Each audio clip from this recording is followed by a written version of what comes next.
Hi everyone, today I will be presenting my applied assignment for our class SPE 223. The topic that I covered is special education and the IDEA Act, specifically from the lens of a special education teacher. So here's just a table of contents. I'll be presenting my pre-work first, and my sources, my resources in my research, my new learning, and then my continued inquiry. So for my pre-work, my topic, right, I wanted to focus on how the education system follows through with the IDEA law by focusing on the perspective of a special education teacher who works with the students with disabilities firsthand, like day in, day out, right? The reason why is because it relates to the inclusion of individuals with disabilities, since it ties into the education system, which happens to be where the IDEA Act was implemented. And I've always just been curious from a teacher's perspective what they believe, if the IDEA Act was being implemented good or not, and what are some of their thoughts about how it truly impacts individuals with disability. As far as inclusion goes, it's pretty much in the education center sector. And my focus will, of course, be on the teachers who work with the students with disabilities. And I want to get the teachers' real, like, personal thoughts on the special education system and implementation in within public schools, of course. So I interviewed Dennis Pratt, who is a former special education teacher in the Indianapolis area. The reason I chose him is because he obviously has firsthand experience of the special education system implemented in public schools and working with disabled individuals, and he sees their progress and their needs day in and day out. So he's basically like a firsthand account of things that individuals with disabilities in the public school system that they go through. So I feel like he's a very credible person, and obviously like his career, very credible source of information and a perspective over the topic that I want to discuss, which is people with disabilities in the education sector and how they are included and what things are implemented for them.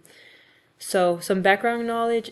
To be totally honest, I really don't have much prior knowledge, but the only thing that I do have was from learning about the IDEA Act and the law, and how basically that's where individual education plans stem from, also known as an IEP.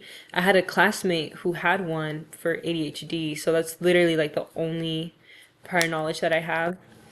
So, to summarize the interview, Mr. Pratt explained that he worked closely with parents and other professionals in order for them to all collaborate so that the IEP for each student was being followed thoroughly, right? He did have a criticism that for the special education system, he wished that the educators had more say on what the child needs, as some parents find it difficult to accept their child needs more help. I think that was a very great criticism, honestly, because as a parent myself, I can definitely see where some parents won't believe like the professionals and other people who work closely with their child, their word and whatnot. He also highlighted that one joy of the job was seeing how proud of themselves his students would be when they would figure out a task or subject that they were struggling with. So that's just a quick overall synopsis, right, of the interview.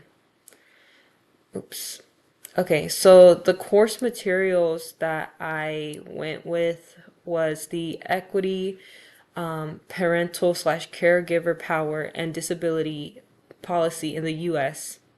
by Catherine Volgarides. And so the reason why I chose this article is because it talked about how educators need to think critically about how the Individuals with Disabilities and Education Act gives power like the system of power within that, within like the people surrounding the individual with disabilities and the professional setting, right? So that's like the caregivers, the special education teachers, and the educators, and the parents, of course, like the immediate family and whatnot. It just talks about how sometimes, depending on like the child's like race and how the parents act towards the child, those all are like factors that play into the quality and the equity of the education that and care that the child will be receiving. Oops. Okay. My second course material is the article, What is the Individuals with Disability in Education Act, or IDEA? So this article explains what the IDEA Act is and its importance and how it impacts individuals with disabilities, since it allows for them to receive an education, right? It's important because this led for progress for individuals with disabilities, and it created new ways for them to be more independent, successful, and fulfilling. So I didn't really put a lot of information on this slide because I'd much rather talk about it during my presentation right now, right? So prior to the IDEA Act passing, there like people who had, or individuals with disabilities, they didn't get to go to school. They didn't, there was no place for them like in society, and there was no formal educational setting for them.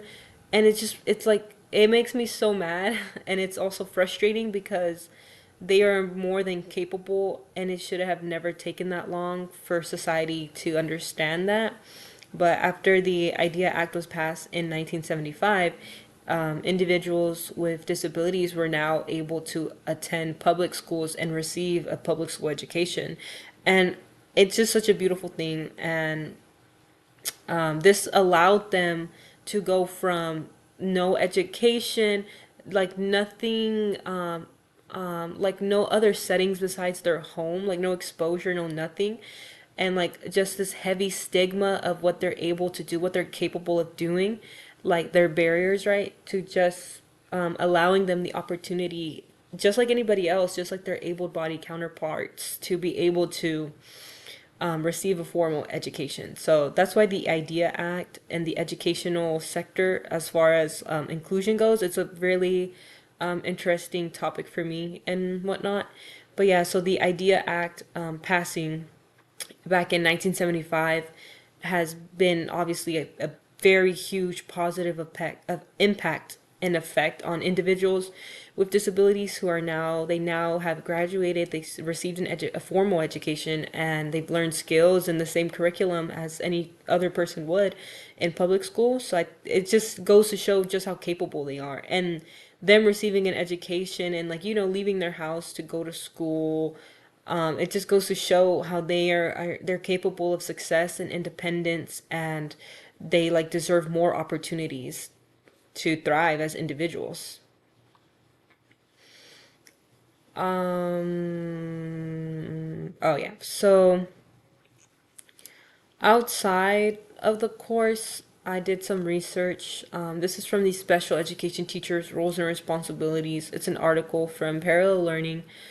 In this article, it just talks about the roles and responsibilities of a special education teacher and some of the challenges that they face, right? Like working with, collaborating with parents and the school system and getting better support for the child with disabilities that they work with, right? This goes hand in hand with my interview with Mr. Pratt. He, like, this article basically just backed up his word on what he said, that as his role and responsibilities as a special education teacher, how it also like comes with its challenges of having to work with parents and like the school system and trying to get everyone on the same page for what the child needs, and how honestly they have the most hands-on like experience with them and their educational level and capabilities, and how sometimes people doubt them or don't find like a need in giving them their what they need, like so that was it's a very good article.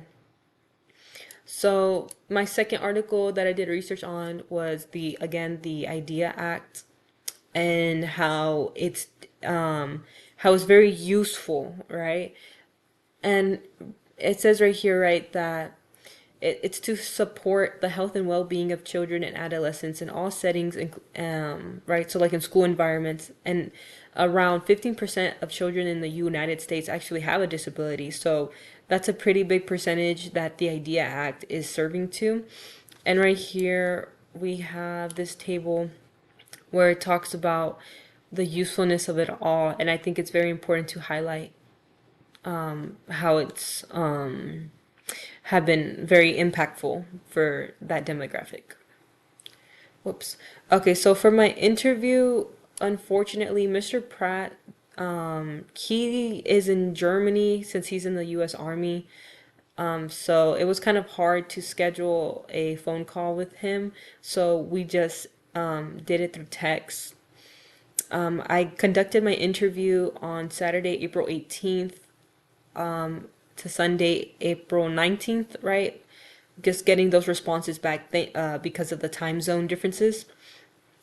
So right here I have a screen recording of the text messages. I can open that up. Oh, I can't do it right here, but basically the questions I was asking was about his experience as a special education teacher, and if he felt like the public school special education programs genuinely improve the quality of the life for the disabled student.